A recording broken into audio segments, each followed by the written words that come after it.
టాలీవుడ్ హిస్టరీలో క్లాసిక్‌గా నిలిచిన చిత్రం 'గుండమ్మ కథ'. సీనియర్‌లైన ఎన్టీ రామారావు గారు, నాగేశ్వరరావు గారు, జమున గారు, సావిత్రి గారు లాంటి మహానటీ నటులు నటించిన ఈ చిత్రం ఇప్పటికీ ఒక క్లాసిక్ అని చెప్పొచ్చు. కమలాకర కామేశ్వరరావు దర్శకత్వంలో 1962లో విజయవాహిని సంస్థ నిర్మించిన ఈ చిత్రం బ్లాక్ బస్టర్‌గా నిలిచింది. ఈ చిత్రాన్ని రీమేక్ చేయాలని 'గుండమ్మ కథ 2' తీయాలని ఎన్నోసార్లు ప్రయత్నించారు. గతంలో బాలకృష్ణ, నాగార్జునతో ఈ చిత్రం రీమేక్ చేయాలని చూశారు. కానీ అప్పుడు అది సాధ్యపడలేదు. కానీ ఇప్పుడు ఎన్టీఆర్, నాగ చైతన్యతో 'గుండమ్మ కథ' రీమేక్ చేయాలని భావిస్తున్నారట. 'గుండమ్మ కథ' ఒక క్లాసిక్ సినిమా. ఇలాంటి చిత్రాన్ని రీమేక్ చేస్తే ఖచ్చితంగా న్యాయం చేయాల్సి ఉంటుంది. కాబట్టి ఈ తరహా కథలను ఎంచుకోవాలంటే ఒక సాహసం అని చెప్పాలి. ఇక 'గుండమ్మ కథ' రీమేక్ చేయాలని ఎన్టీఆర్, నాగ చైతన్య ఎప్పటి నుండో ప్రయత్నాలు చేస్తున్నారు.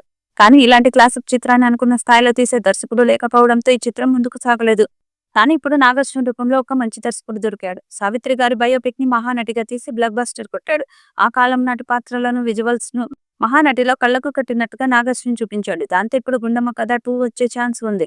మేకర్స్ కూడా ఇప్పుడు ఈ చిత్రాన్ని రీమేక్ చేయడానికి ప్లాన్ చేస్తున్నారు. నాగ చైతన్య, ఎన్టీఆర్లతో 'గుండమ్మ కథ' రీమేక్ చేస్తే ఖచ్చితంగా ఇండియన్ బాక్సాఫీస్ వద్ద బ్లాక్ బస్టర్ గా నిలిచే అవకాశం ఉంది.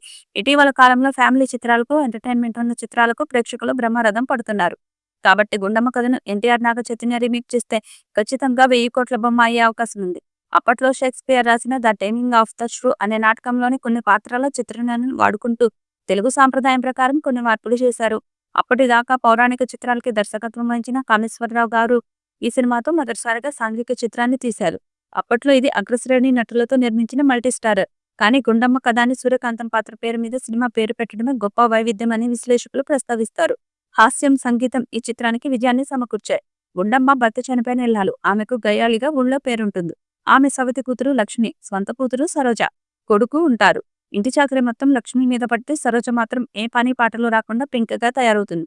లక్ష్మికి ఎవరైనా వెనుక ముందు లేని పనివాడిని ఇచ్చి చేసి ఇంట్లో శాశ్వతంగా ఇద్దరిని పనివాళ్లలా ఉంచాలని, సరోజకు బాగా డబ్బున్న, చదువున్న వ్యక్తినిచ్చి పెళ్లి చేసి ఇల్లరికం తెచ్చుకోవాలని గుండమ్మ ఆలోచన.